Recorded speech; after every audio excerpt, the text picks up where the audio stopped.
Hi guys. So I'd written this one down because it came across my mind a couple days ago, and I'm just now being able to get to it. But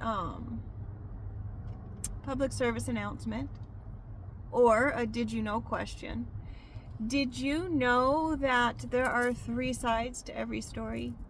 Depending on who the people are. There are some people who can kind of dissect what the facts are, and they kind of, stick to the facts because that's where the truth is.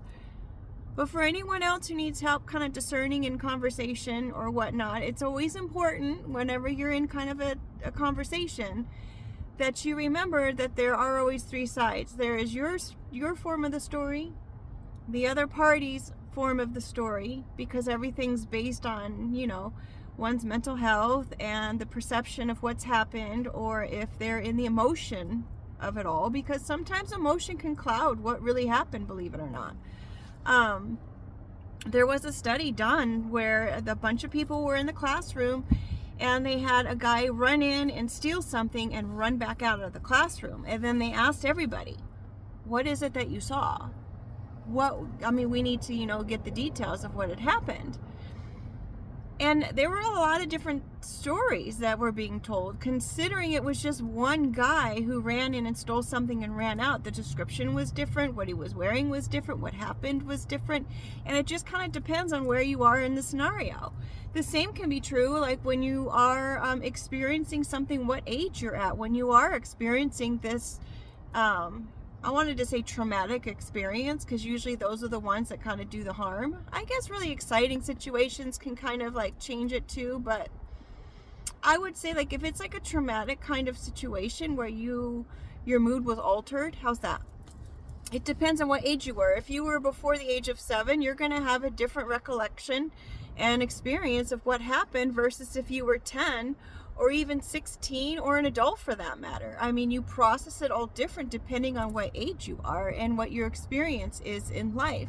So something that maybe wasn't a big deal for like a 16-year-old could be a huge deal for someone who's 5, because that's their experience, right?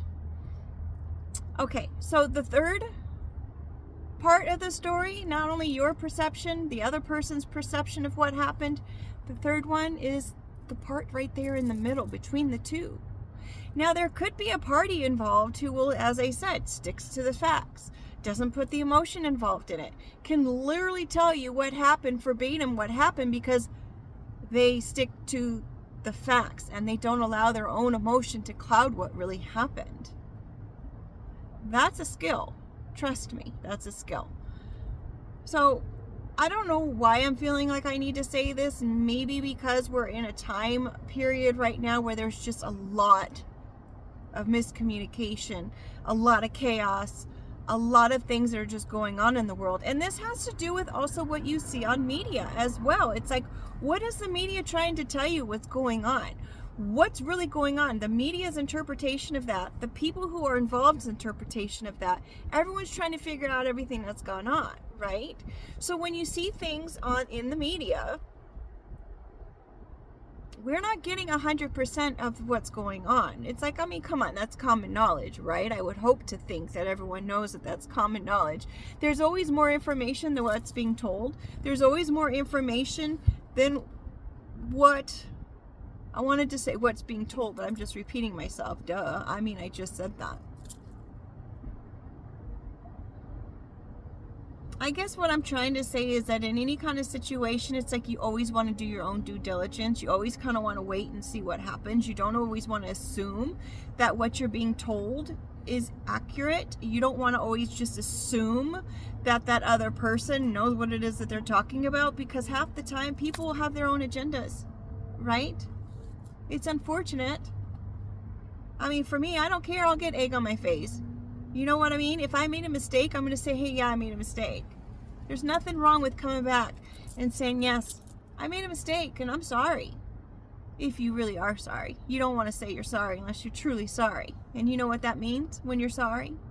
You don't do it again, folks. You don't get to say I'm sorry and then do it again and say, oh, I'm sorry. That's not how it works. Anywho. 3 sides, folks. Yours, theirs, and that part in the middle where all the truth actually lies. Always remember that. Keep your wits about you. There's too many other people who've losing their marbles out there. It's nothing worth getting upset over. If you're feeling anxious, then explain, I'm feeling anxious. It's all right.